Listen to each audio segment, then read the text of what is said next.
Hey guys, welcome back to the channel. So we're going to talk about iPhone gear, iPhone add-ons for photography and video.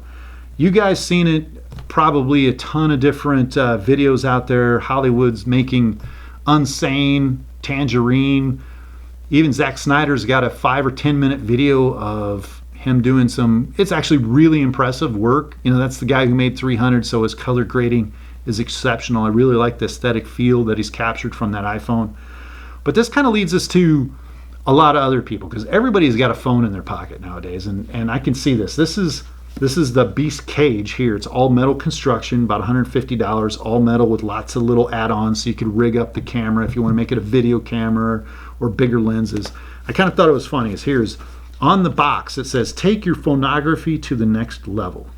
And I'm going to get into the pros and cons, but we're going to try to do that. I've been trying to do that actually. So overall, I want to give you a feel of how this gear works instead of breaking things into individual pieces for a review, because I can kind of sum it up. I've played with it for about a month, and I actually feel I get it. I get what the pros and cons are, and I'm kind of curious. I don't think a lot of people are going to be in for it if there's one word to sum it up, it's tedious.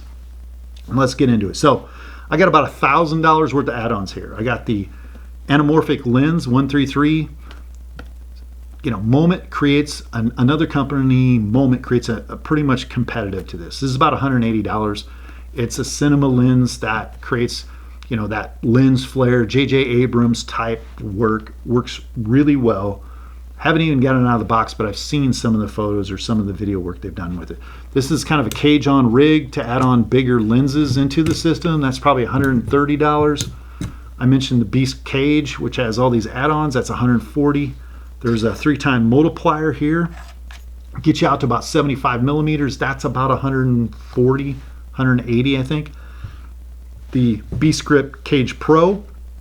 This is really a rigging pro deal. You'll see a lot of guys that are doing film work. Got all kinds of different adapters on here. It's bigger. You can adapt just about any kind of camera to it, where the Beast Cage is specifically for an iPhone 10 or 11, whatever unit. You got to say, I want whatever camera to fit in this, where this is pretty much universal. So the nice thing is you can get any camera in here. The bad thing is you actually got to set it up correctly, slide it in and out to make sure that lens is centered in the hole for you to use the other lenses. So the Beastgrip Pro, and really the showstopper if you want some fantastic looking images, is the Dof Mark II adapter. This allows you to capture, put on Canon lenses to capture full frame look, and it does work. So if you're wondering if any of this stuff works, is it any good? Yes, it does work. It does work as advertised. It's what your expectations to the setup and is it worth the effort that we're going to go over here. So yeah, that's about $250. This is about $100, as I mentioned. So yeah, about $1,000 worth of gear here. So what do I think? What are the things I mentioned? Tedious.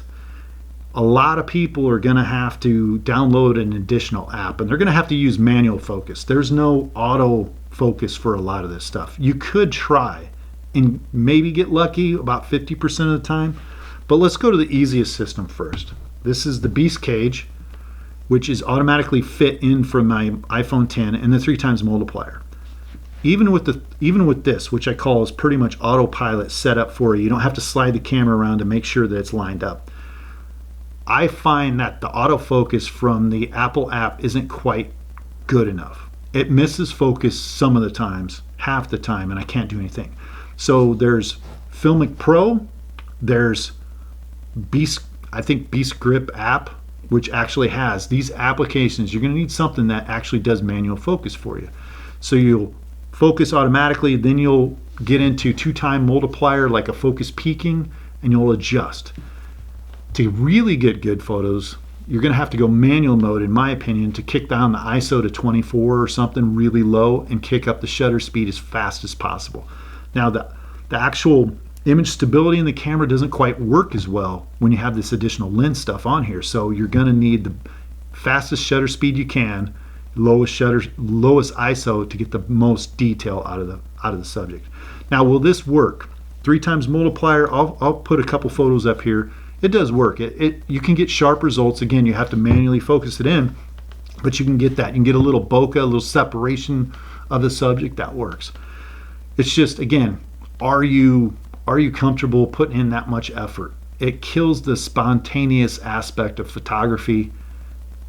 Again, you're going to have to set things up, be dedicated to the cause. So DOF adapter 2 Mark II is even more throughput, more work. So you put on your lens and that. So first thing you're going to have to do with the DOF adapter is you're going to have to manually focus. So you got that, you're manually focusing. And then once you got that, you're going to have to refocus your camera to make sure it's lined up with the focus thing. I don't know why. You could set it in one setting, but I find that I get best results when I manually focus the lens, then do the minor focusing within the application of the lens to this lens and get everything in sync. And I do a focus peaking where things turn bright red or green saying you're good to go. Again, I have to keep the shutter speed up, especially if you're using longer lenses like this, which is just about unusable because it's just way too long, 600 mil. But the 50 mils, you're going to need fast lens speed. You're going to need fast shutter to hold it because, again, the image stability is a little bit lacking and that. So I'll post a couple photos here that I got. Now you'll notice the bokeh in the background, really nice. It's like full frame, which is excellent. I really, really like that. Aesthetically, I think it's better than my Micro Four Thirds gear. I like the photos better. It just feels more relaxed. It's something that I've complained about the Micro Four Thirds and 1-inch sensors. But to get there, I got to do 2 manual focus aspects to get the focus just right. And my keeper rate is actually low. It's probably like 1 out of 5 or something like that. Maybe 2 out of 5 keepers that I really like, because I always feel like I'm always at the lower end of the shutter speed. Things get blurry, things move and that.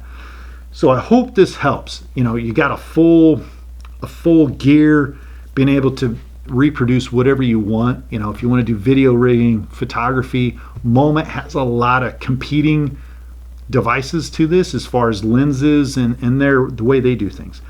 But overall, we can sum things up as, is it worth the effort for the image quality? Now, I'm kicking that around. I'm still in the place of, do I really want to put in this much effort for improved image quality, let's say, over my Micro Four Thirds gear or 1-inch sensors and that.